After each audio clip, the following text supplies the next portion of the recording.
In the factory also we do some tasting, especially to see what the quality is like, because there's so many variables. Every day the weather is changing, the leaf comes in from outside, different type of leaf comes in, different varieties.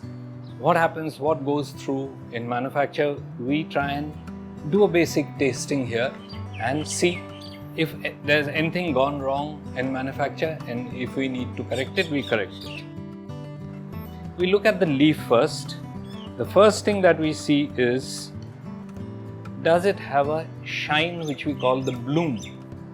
If the tea has shine, the bloom, the glaze on it, then it would give a good cup. Then we look at the grade mixture. It has to have all the grades, like from the brokens to the smallest.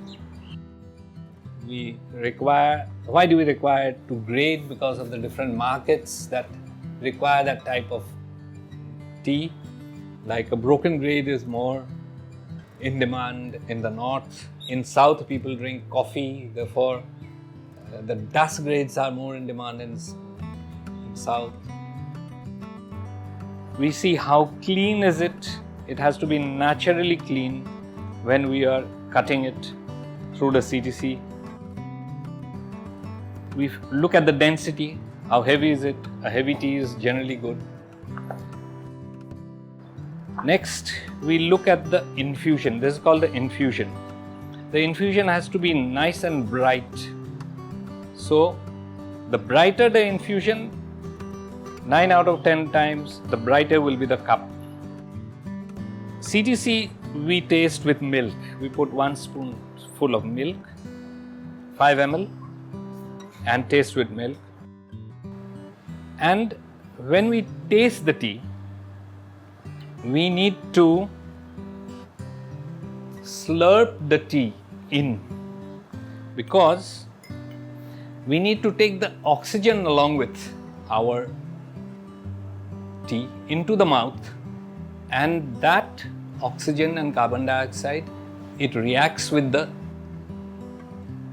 biochemicals inside to give the taste.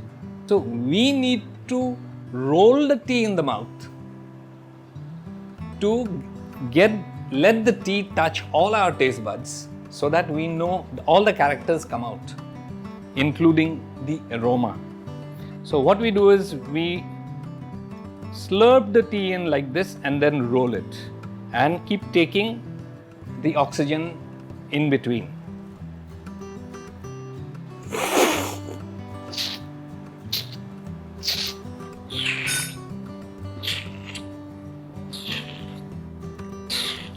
Now we need to describe the cup. Now what we look for is the characters of tea, especially are briskness, brightness, fullness. Fullness is also called body, strength. Those are the characters of tea. When we taste the tea and it hits your tongue, then you'll say, nice. If it doesn't, you'll say, it's like hot water. That is briskness. And what your eyes had seen, you like the color, that is brightness. But even in a cup of tea, there has to be strength. Stronger the cup, maybe better would be the tea, because the cuppage would be more. That means from 1 teaspoonful, the number of cups that you will get will be much more with a stronger cup than with a lighter cup. In a regular commercial industry, we do not have a lab to test what is the concentration of the polyphenols here, what is the concentration of caffeine, what is the concentration of thiaflavins and thiarubicin. That is why we identify these through these characters of the tea.